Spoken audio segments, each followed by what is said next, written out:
Yes,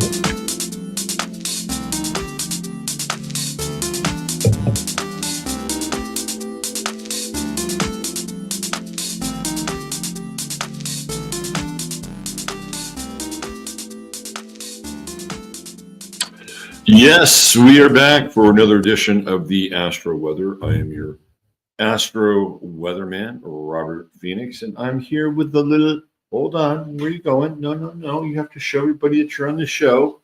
Here she is, the little Astro Weather cat, Miss Peaches.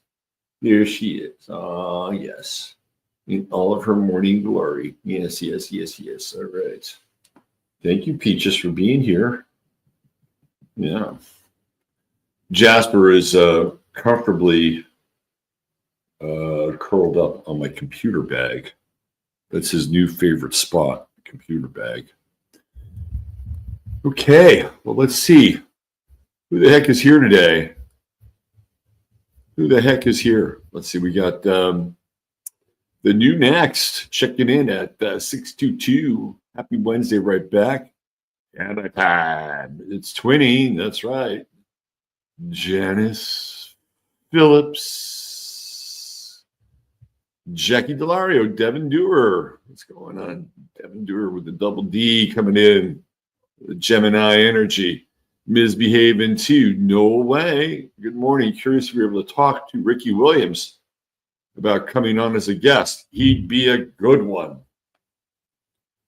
Well, that's an interesting subject. I'll tell you about my connection with old Ricky Williams there. Ricky Williams and I got along quite well. We got along quite well, actually. And in fact, I did tell him, because I watch Speak for Yourself with let's not Speak for it's Fearless with Jason Whitlock, and of course Shamika Michelle, who's been a guest on my show a couple of times. Shamika knows a little astrology, She's one of those, she's an Aquarian. Of course she would know some astrology. So they did a segment, not a whole show, but they did a segment on how Ricky Williams took his wife's last name. And her last name is, what is it? Myron, Myron. I believe her first name is Linnea, Linnea, Linnea Myron. And Ricky changed his name to Eric Myron. Of course, he's a Gemini, right? And of course, he said that he changed his name for astrological reasons. Now, I know why, because he wanted to go to his true node. I mean, he's coming out of the Stephen Forrest Evolutionary School of Astrology, right? True node. But Shamika didn't know that, even though she knows astrology. She didn't understand that. And on the show, she called Ricky Williams a cuck because he took his wife's last name and then used his middle name. And, and I know her, and I sent her a DM, and I said, yeah, there's a reason why he did that. And I tried to explain the true node thing. And I actually told that to Ricky. I said, Jason, well, I said, yeah. I said, Shamika Michelle was on a show, and they were talking about literally when you changed your name because it came out in the news. And she called you a cuck. And there's no reason why in astrology you have to change your name. When I said that, his eyes kind of opened up, and then I told him, I said, well, but I DM'd her and I told her why, and I explained the truth. He said, oh man, thanks for doing that. I appreciate that. I had no problem. So we got along really well until the kind of the end of the meet and greet, when we all had to say our sign and our rising sign and our moon and our most powerful planet and what our passion is. And it got to Ricky, and Ricky said that his passion right now is to put all astrologers out of business. And I'm like, you'd be a great guest, but I actually really enjoy my profession. And I really like you. I think you're super interesting. And by the way, today is Ricky Williams' birthday. And shout out to Ricky. But I'm not really ready to be put out of business yet because I enjoy what I do. And I do believe that I bring a service to the world, whether it's doing this or whether it's working with people directly. So I'm not really ready to co-sign on my own demise, no matter how great of a guest he would be. And he would be a great guest, no doubt. And he even agreed to be on the show. But, I'm just not ready to go there yet. I'm not ready to go there yet. I think Ricky would probably benefit more off of being on my show than I would have on my show, because I'm not sure Ricky Williams is. It's a funny thing with astrology, right? Because we all are in the business of having clients and having, a brand or a profession, and so sometimes you have to be kind of selective about who you let on your show. I'm serious about this, right? Do I want to lose clientele to some, other astrologer who comes on my show and, has a few, dazzling little trinkets or whatever? People go, "Ooh, I want that." And they go running over there and they get readings from that. I mean, seriously, this is one of the reasons why I don't have a lot of other astrologers on my show. I don't think there's, I don't think there's anything wrong with that, right? The ones that I do have, I'm very selective about having on the show. It's not that I'm insecure or anything, because I think what I do is really, really good. I just know that sometimes the public can be slightly, well, I'll use a kind word, exploratory. And Ricky has 7 different children. Or 7 children from a number of different marriages or relationships that he's had, and that's not a moral judgment on his part, but clearly there is a model there of I don't know I guess he had an open marriage the last time too, right? So I don't want to have an open marriage on my show. Let's put it that way. I don't want to have an open marriage with other astrologers on my show. And I like Ricky a lot. He's super interesting. I think he's a good astrologer. And I'd rather be a guest on his show. Let's put it that way. All right. Thank you, Noel, for bringing that up. All right. Who else we have? Susan is here. The Bisu's here. Sharon Lewis. The end of the Kali Yuga.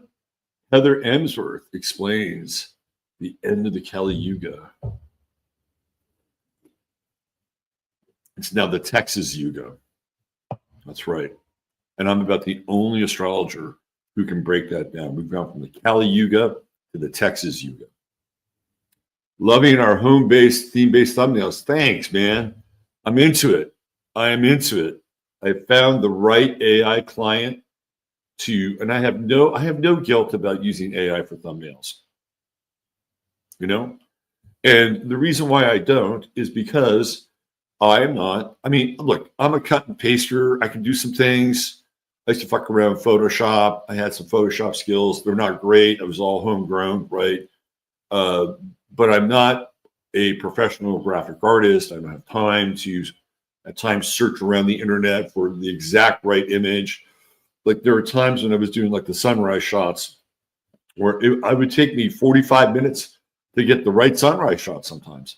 But now, if I go into the AI client and type in what I need after maybe about 6 or 7 passes, I can have something that looks reasonably good.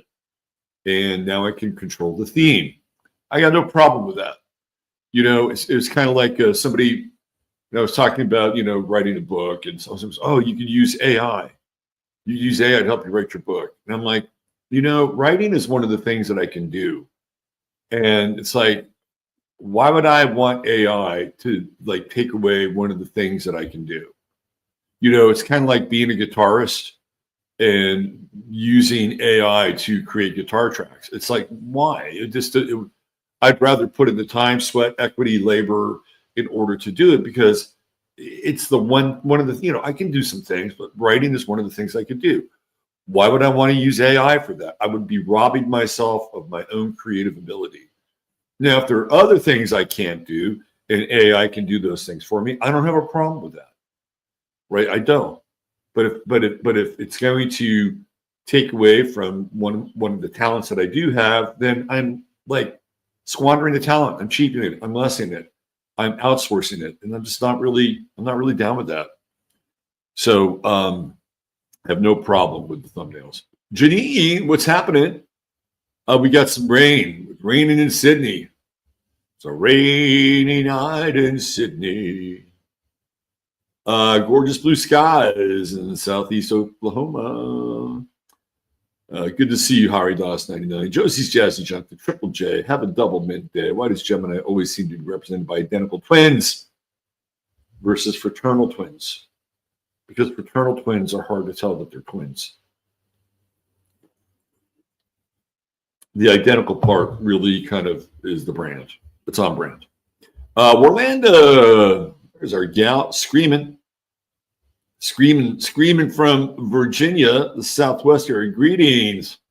Well, that's Neil Smith, Barbara Boots, judging from Dub. We have to be in Gemini season. That's right, Barbara, double B.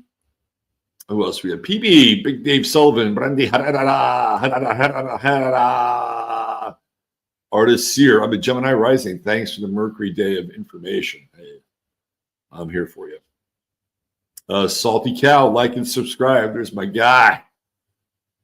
We're kind of over Salty Cow season, but that's okay. We can still get salty. Green-eyed crow, green-eyed, but they're still twins. I know, but they're hard to distinguish. They're in the realm of siblings, which is Gemini, by the way. Ryan's back. Hi, Ryan. Good to see you. Hope all is well. Tom is here. That's right. Hit that like, hit that subscribe, hit that notification bell. Let's see, who else do we have? That's right. Locals. Thank you, Ryan. Laura E., it's still raining in Vermont. Jupiter is right on top of my Mercury. Glad to be able to be here with you. Share that wisdom, Laura E. Kelly B is with us. What's up, Kelly B? Sue Leonard, again, from Down Under. Yes, readings. That's right. That's what I do for a living. That's what I do for a living. Right there. Thank you, Ryan. I know how twins work. I grew up with male, female twins. They were twins. Okay, we got the twinner section. Healing Heart Rosie, HHR, what's going on? Let's see. I know how twins work. Okay. We got a little twin debate. That's chirpy. It's very Gemini, isn't it? It's chirpy. They're still twins. I understand they're still twins, but they don't look alike. That's the problem. Like okay, let's play this out a little bit, okay? And I'm not here to like get into a debate about twins. But if I got one person and another person and they were not identical, who's to say that you would even know that they were related?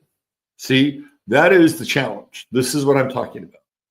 Because they could be, okay, well, here's a person and let's say it's a woman and a man and they're twins, or they're two men, but they don't look the same.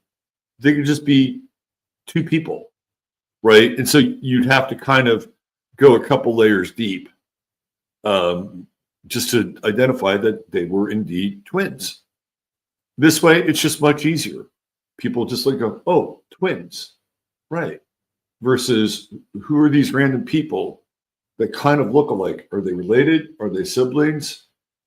Maybe Robert can explain. This is the reason why. So I'm not here. I am not anti, what do you call it? Not non-fraternal. Like we don't discriminate against twins that don't look like each other. Okay. It's just on brand. That's all I'm saying. Darlene, what's going on? Good to see you. Let's see. Infernal twins developed by AI. Infernal. Let me just say something to you, Mr. Neil Smith. If those twins were real and you could be on the beach with those infernal twins, trust me, you'd beam right through that damn computer in a heartbeat. And you know it, especially if they were receptive to your Wisconsin-style brand of humor. Let's see. Here we go. Yeah. Oh, we got a cooker on 15 minutes. Let me show you guys what's going on 15 minutes today. Ooh. As the kids say, I got some tea. I got some tea. Here, I'll show you guys. That's a thing that the kids say. I got some tea. Let me show you. Okay, speaking of, hey, it's a theme. It's a theme. What can I say here? I'll show you guys. Check this out. This is what I got going on over on Rumble today. I'm going to have to, of course, burn the first one because it never works. So let's stop it. Stop the share. And let me get in right here. And we'll go back again. Right there. Okay. It's not so fine for Alex and Pamela Fine. Man, did I go down a freaking rabbit hole yesterday with Cassie's husband. Ho, ho, ho. I mean, let me just tell you, there is some very weird shit, total high strange, that involves, well, the twinning of an experience, that's for damn sure.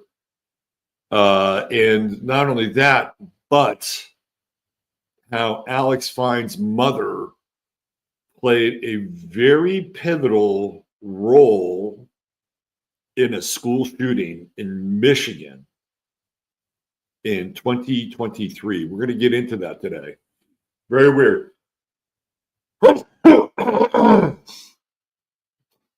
Oh, excuse me.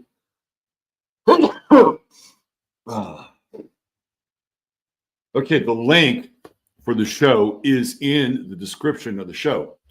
All right, right there. It is going to be a freaking banger. Total banger. Thanks, Ryan, for reminding me about that. Yes, the hill country is a little humid. Let's see what else we have here. Sun Tzu, we should have a little hill country meetup here with some hill country folk. That would be totally cool. Those pewter reboots are no fun. You know what, Janice? I kept my my links. I kept my links. Kept it online. Okay, we got 184 people. Let's see. Anybody else? Yes. Who bought me a coffee? Somebody bought me a coffee yesterday. I forget who now, but thank you. Thank you for doing that. Appreciate that. We got here, speaking of Gemini, there's our guy. He's with two T's, not one, but two T's, and that is a Gemini thing. Charlie, you're donating plasma this morning. You're a good man. You're a good man. Let's see who else we have here. Lana Winkler, road trip. We saw Darlene. By the way, love my accent. What is my? I have a strange. I have a strange accent. Let's get into the weather. I have a strange accent, and the accent that I have is a combination of California, because that is where I grew up, and East Coast, because that is where I spent my early years. East Coast, and my mother is an East Coaster. She's originally from New Jersey. Shout out to Jersey. All right. Here we go. And let's do the little adjustment here so I can give you a bigger. Oh, look at that. We like that. Okay. Welcome, Gemini. Ooh, 0 degrees. All right. So there are two signs that I think are prime territory for synchronicity. Gemini is probably at the top. At the top.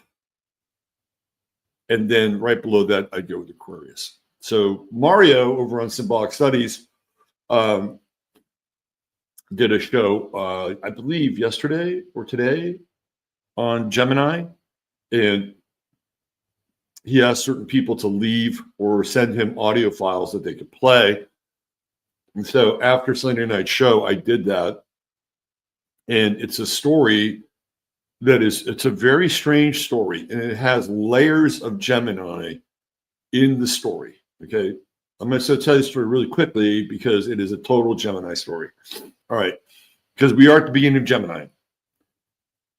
This is 1999. So you have the 2 nines already. Actually, got 3 nines, 999.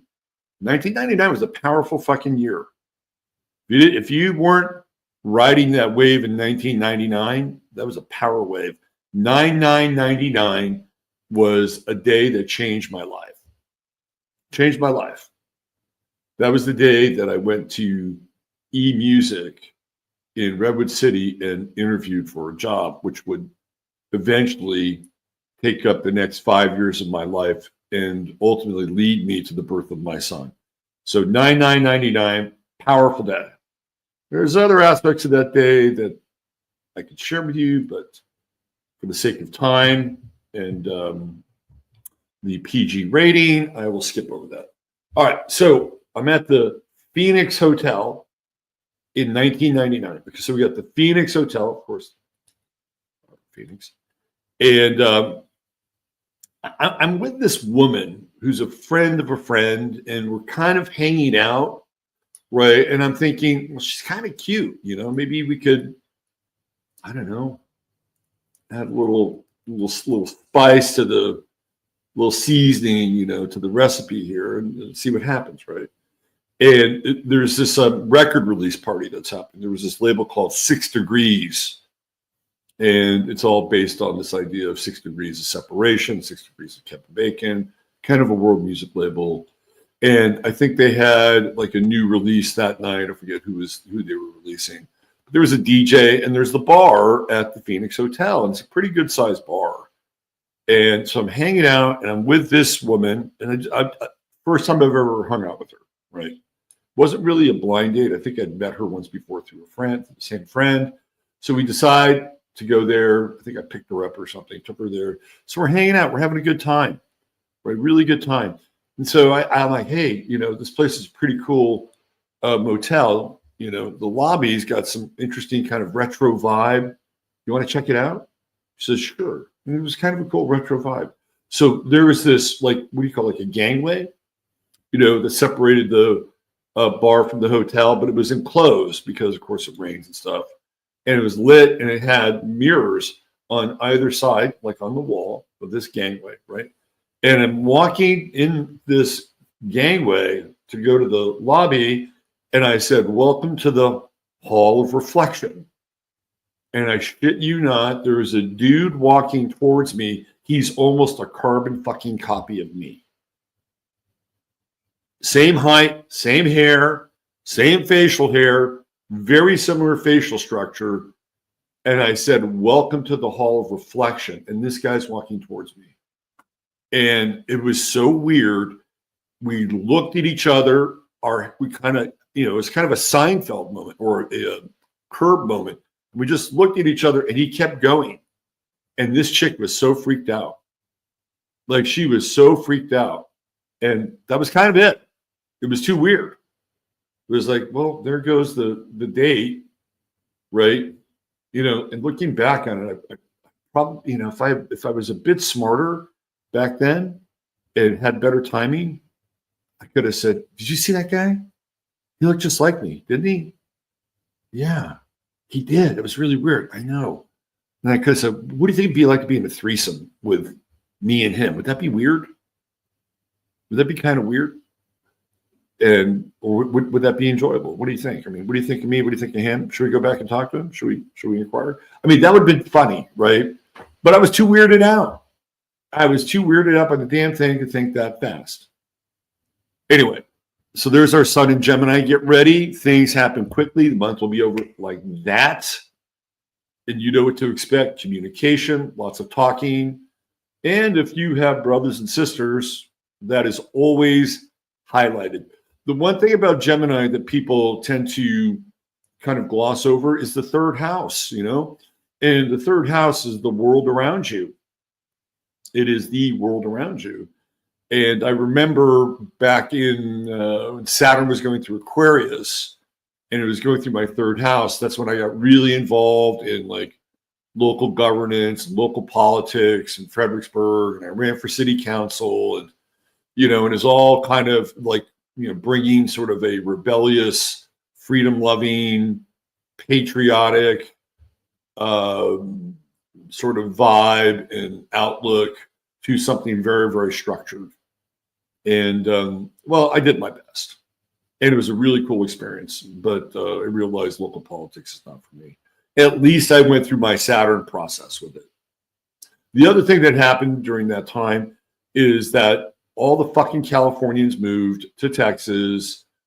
Fredericksburg had just a massive run on flipping properties into Airbnbs. And I was renting, and the people that I was renting from decided to sell their house. And I went to go look for a new property to rent, and it was Saturn in the third fucking house. It was like very limited. It's like shit.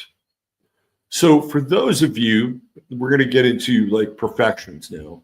For those of you who are having a third year perfection and the sun is in Gemini, this is a big, big, big month for you. This is the highlight of your third year perfection and communication, short travel. And there's another quality of Gemini, which is youthfulness, right? We have Gemini on the ascendant today. So we're pulling double Gemini here. Everybody who I've ever met who's a Gemini rising, they look young. They look young for almost forever. They have that impish kind of almost childlike face to them. And I think it's kind of twofold because Gemini is a very young sign, but Gemini rising people tend to be very curious. And I think curiosity keeps you young. I really, really do. You know, curiosity is the thing that keeps the brain alive. It keeps the other parts of your body also kind of, you know, in that sort of youthful mode, right? And so that's why I think Gemini rising people tend to look young because they're always curious. Like, what about this? What about this? What about this? And these are the things that happen when you're young, right? You always ask a lot of questions. Like, well, what about this? And why? And what? And why? And what? And what? And why? And how? Right? Like you're all a lot of your parents, you know that stage, and you love it, and you kind of hate it at the same time. I loved it. I never got tired of my kid asking questions. You know, there's Chris Knowles posted this thing on Twitter about babies and how, you know, we forget just how cool and beautiful and fun babies are. And I have a confession, right? I have a confession. Please don't think less of me. But I was never really into babies. Like I was never, ooh, look at that little baby. Look at that little baby. Oh, how cute. Every now and then you see a kid and I'm like, ah, that's a beautiful baby. Right? Or, you know, or you can sort of like comment on its energy or whatever. But I was never one of those people who was gobsmacked by babies. It was kind of like, okay, when are they going to be able to talk? Because that's when I'm really interested in, right? But I did learn to go beyond my nonverbal prejudice with my own kid. And, you know, there are those nonverbal times of recognition and, you know, everything. It's like, oh yeah, I get it. I get the baby thing. So I did. I enjoyed being a father to a child who was, you know, like a baby, like everybody else, right? But he did learn to talk pretty quickly. And so we started to have conversations, you know, pretty quickly. And to this day, we still do. So this is all Gemini, right? Chatter, chatter, chatter. a lot of things get said. Sometimes, Larry David's a Gemini, and Curb Your Enthusiasm is a perfectly brilliant Gemini show because, it's about nothing. And Seinfeld was really about nothing. And it's all about sort of yada, yada, yada, right? That's really what it's about. Just chatter. And it's all very kind of enclosed with friends. And with Seinfeld, it's very local, right? It's a very third house show. Like you've got, what is it, the Monks, the coffee place, the diner or whatever, right? And you got Jerry's apartment. And those are the two main sets of the show. So it's all based on locality. Every now and then they'd venture out. But it's a very Gemini show. And Larry David's very, let me ask you a question. Right. So if you want to see somebody who is deeply ensconced in Gemini, it's Larry David. And both Seinfeld and Curb are your Gemini go-tos for the genre. So things are going to ramp up very quickly on a lot of different levels, on a lot of different fronts. I got to do a show on the economy here coming up because Masaki's been sharing me the APB for what's happening economically coming to a theater near you. And it is something you probably want to pay attention to. And I wish I could have him on the show, but he's been in the witness protection program for the last couple of years. That's just metaphorically speaking. But I'm going to try to do my best to sort of cover some major financial news that is bubbling beneath the surface. And it's very Gemini-like. So we're coming to this place, and Uranus and Gemini is on its way. And it feels to me like we're going to split into two worlds, perhaps more. There's going to be a world where, look, there's going to be digital ID. There's going to be social credits. I mean, it is coming. Okay, it's not a matter of if, but when. And will you be able to navigate outside of that world? And that's going to be tricky. It's going to be tricky, a lot more tricky than COVID because the transaction piece. And this is all connected to a massive global reset, not just the US, right? It is coming. And it's probably going to be here much sooner than later.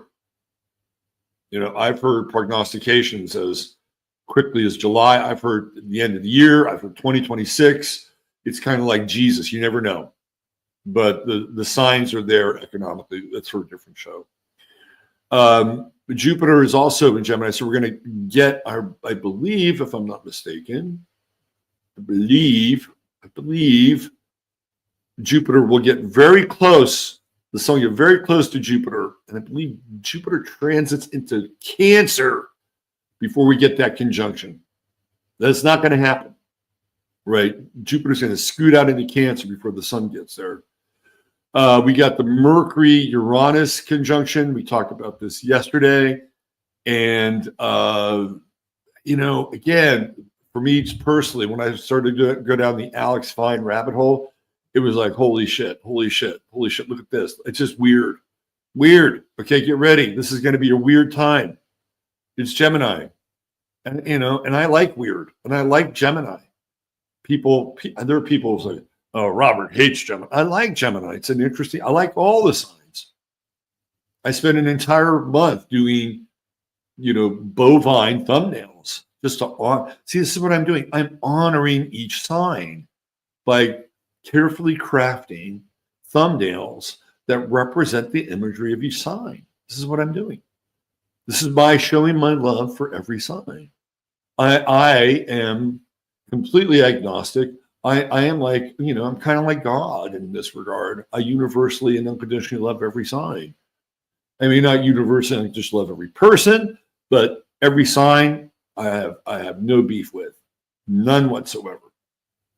So I just need to get that off my chest. We have a Mercury-Mars square. We're still there, right? We are still there and hammering away. at what we want to say, if we want to say it at all. And with Mercury coming up on Uranus, it is shocking, shocking, shocking, shocking news. You know, I've been hearing, oh, Israel's going to bomb, or they're going to send missiles to Iran and their nuclear plants. And Trump's not going to be, look, I'm going to tell you right now, Israel and Iran have an agreement, okay? Iran is a proxy state. It's a proxy state. Anything you see with Israel and Iran, please don't buy hook, line, and sinker. If anything is ever done, it will be performative. It will be theater, okay? Just remember that, performative and theater. So if we get shocking news, which is very possible on this front, don't buy into it. Don't get caught up in the drama. Don't wring your hands. World War III is here. Look, World War III might be on the horizon, but it won't be that. It will not be this, you know, they need boogeymen in the world. You know, Putin's I saw this with Gemini. I saw this picture the other day, and it was Jack Nicholson, Sean Penn, and Vladimir Putin having drinks together. It's a true picture. Like, isn't that fucking interesting? These two Hollywood guys are tossing a few back with Putin back in the day when Jack could actually hold a glass. Venus is in Aries still, and we still have the Venus-Mars trine. That's very charismatic. I've been loving this Venus-Mars trine. I mean, I think it's been great, right? Like, if there is issues or challenges, which there almost always are, right? There's a natural flow between Venus and Mars right now. And, you know, we live in these bodies, and our bodies are an extension of our physical, psychological, emotional, and therefore even sensual expression. Right? It's like, this is a great trying to, like, just get into it. Like, I went to the gym an extra day, and I'm going to be going to the gym extra days this week. This is one version. This is the Virgo version of the Venus-Mars trine. I'm sure there's other versions that aren't so Virgoan, but this is my version of it. It's like, get excited, have some passion, have some enthusiasm, you know, be the flame that draws the moth, right? Or draws whatever version of the moth that you want to ascribe to it. You know, be the flame. Be the flame. Let that incandescent flame burn within you. And I think this is critical, right? Crucial. You step outside your door, and that thing, that energy, that flame, the Venus-Mars trine, switch it on, turn the pilot light on, and then go out into the world. This is an energy that you can use and the world can use. When you're enthusiastic, when you're passionate, when you have a lust for life or a joie de vivre, people dig it, right? Now, not everybody's going to clue into it, because there's a bunch of people out there that are fucking asleep, right? But even the ones who are asleep will somehow feel the perturbation of your vibration. Be mindful of it. This is how astrology works. Be mindful of it. If you're mindful of it, you open the door and say, you know what, today, I may have issues. I may have some problems. Whatever they are, my inner mounting flame will surmount them. And this actually is the idea of living with the presence of God. This is really what it's about. And people think God is really peaceful and meditative and plaintive, and it's all one with everything. And it's you know, very, very, detached, right? Well, that may be just a face of God. Another face of God is alive. God is passionate, you know, and we are in the season of passion here in the Northern Hemisphere. For you people in the South, you can still do it because it's getting cold down there. And people need the warmth of your personality, right? Or need the warmth of your energy. So don't be afraid. Like, tap into this. You know, and what happens is, like, these transits can be really, really useful because they can create new connections with people, right? Because you're out there and look, if you have trust and faith in life, in God, in your own innate abilities, leaving a space open for being able to learn and not be egotistical and proud, right? That is the sweet spot. That is the total sweet spot. And that is where you need to be, right? Now, there are going to be days where it's like, I don't want to get out of bed. I want to pull the covers over. That's fine. But you don't want to miss out. It's kind of like when I lived in California, Northern California as a kid, we would have these stretches of maybe about 4 or 5 days where it'd get really hot, right? And then the nights would be beautiful. They weren't always that way. And it was those stretches in California that I loved the most. It was like I loved those nights. Generally in the summertime, I could put up with the heat during the day and not having air conditioning because I loved those really, really warm nights. And some of those warm nights in California still stand out of my memory. This is what I'm talking about. This is the warm night. This is the energy that you can take advantage of. And if you embody this energy, the connections you make, the people that you touch, or metaphorically speaking, or perhaps not, have an influence in your life, right? You're literally, this is springtime, you are seeding the bed for relationships and connections, and it ain't nothing wrong with it. Okay. So this Venus-Mars trine has just been steady as she goes, right? They've been just, tracking each other. It's a beautiful thing. And even Chiron is there, and Chiron in Aries, it helps you get over, like this Mars trine and Venus coming up. It helps you get over like your social awkwardness. Well, I can't do that. I can't do that. I just can't do that. Oh, yes, you can do that. Who says you can't do that, right? This is all about Aries. Yes, you can. We're now into that Sun-Pluto trine. Ooh, I love this Sun-Pluto trine. The next few days are going to be just fucking off the hook. It's going to be what? Did you hear that? Did you see that? What? What? The energy is going to be popping. And I mean popping. I think if anything, it's going to be too much information. And I think we'll have some form of disclosure in the month of Gemini. And when I mean by disclosure, I'm not really talking about UFOs, although that could come into discussion. No, we're talking about things that have been hidden, occluded, occulted. They come to the surface very easily, very, very easily. And the other thing that I think is going to be fascinating here, especially when Mercury moves into Gemini, is going to be the ability to talk about things that are completely verboten. Completely verboten. It's going to be a fascinating, absolutely fascinating Gemini season. This is going to be one of the more memorable Gemini seasons in recent memory. So hang on to your hats. If you like really good stimulation and sort of the global theater, the media matrix, keep your clicker nearby, right? Okay. The moon is still in Pisces and moving slightly into the balsamic mode. We'll pay more attention to that moon tomorrow as it comes up on Saturn. And we'll talk about perhaps a little bit of the depressing nature around that. But it won't stop us, will it? It won't stop us from embracing Gemini season in all of its glory.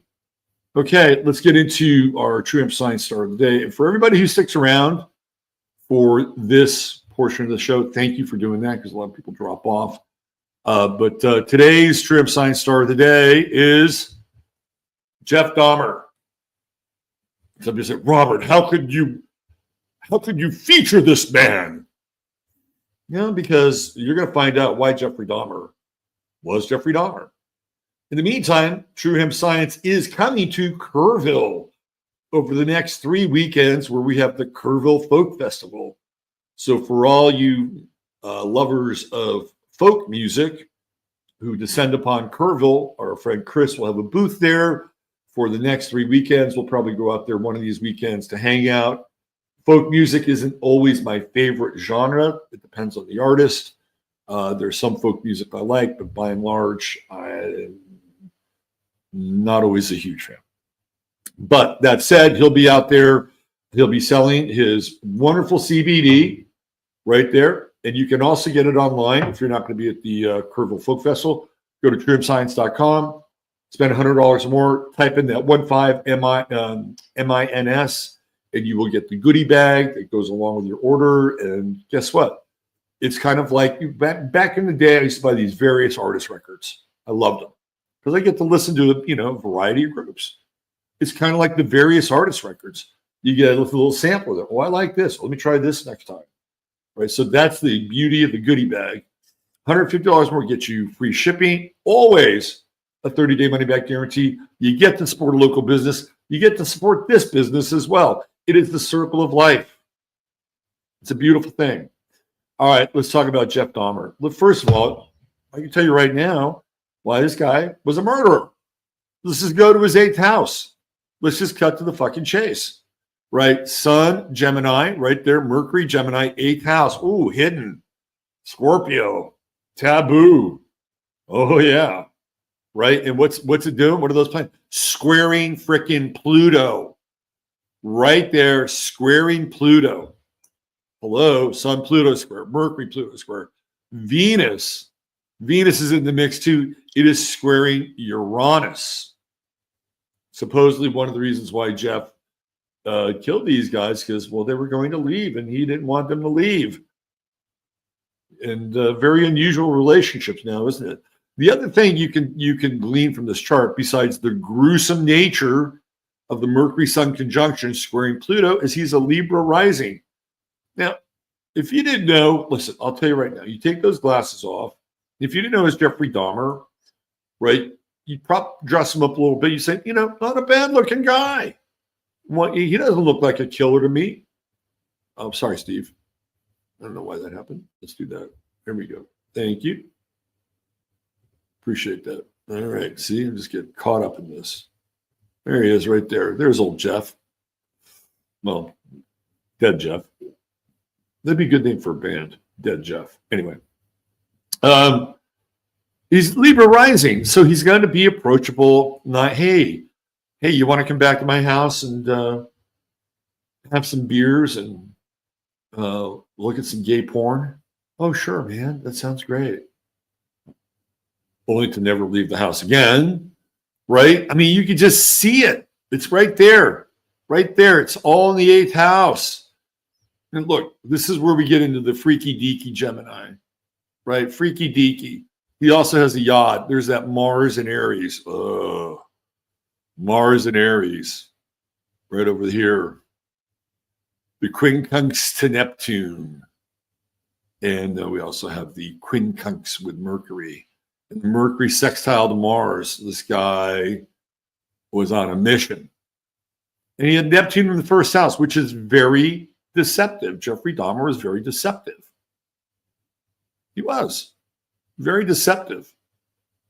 Libra rising, Neptune in the 1st. Oh, he wouldn't hurt a fly. He's so gentle. No, he wasn't fucking gentle. He was twisted.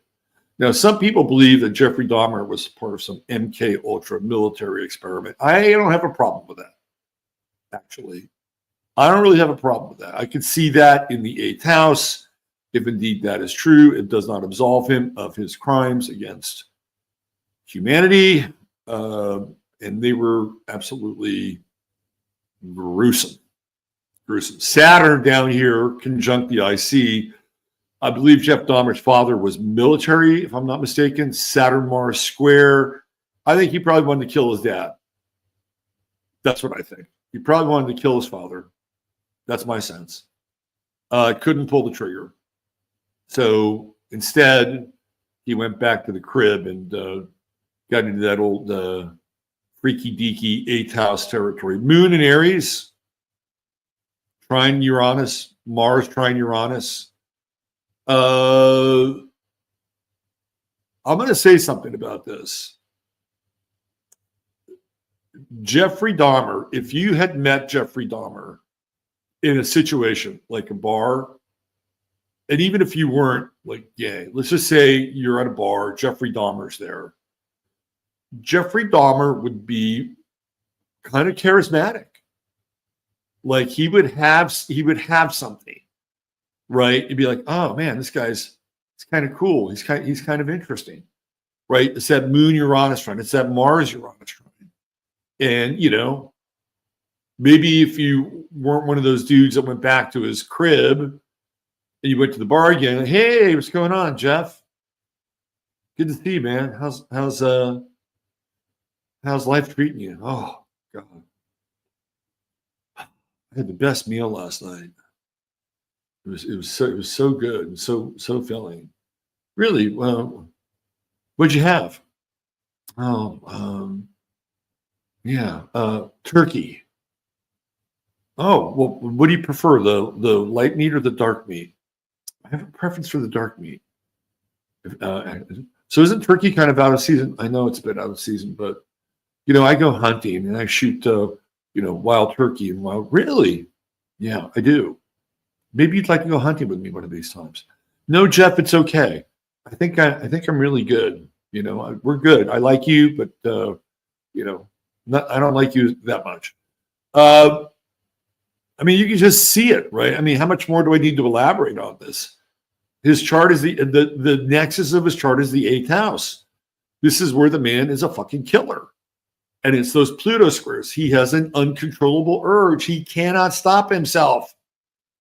That is the nature of Pluto. He has this Chiron-Pluto opposition down here, Chiron in the 5th house. Childhood was not kind to Jeff Dahmer. Something happened to him somewhere between the age of 1 and 3, which cemented his legacy and future as one of the most notorious and gruesome serial killers in history. And of course, we all know how he met his demise. It was in prison, and somebody whacked him while in the shower. And that was it. That was it. Took him off the tax roll, so to speak. So there you go. If you want to look and spend more time at the genesis of a gruesome cannibal serial killer, a real kind of Silence of the Lambs type, it's Jeff Dahmer. And it's that 8th house. And it's that Libra rising. And it's Neptune in the 1st. Oh, he would never hurt a fly.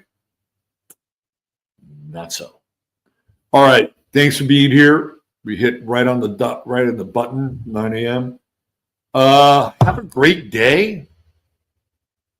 Have a great day.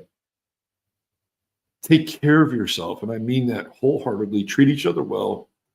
God bless. Love you all. Robert Phoenix signing off for now. Come join us over on 15. I'm going to tell you, your mind's going to be blown. I'm going to take you into some weird places and spaces with Alex Fine's mother. And it is a total mirror effect with him and Cassie.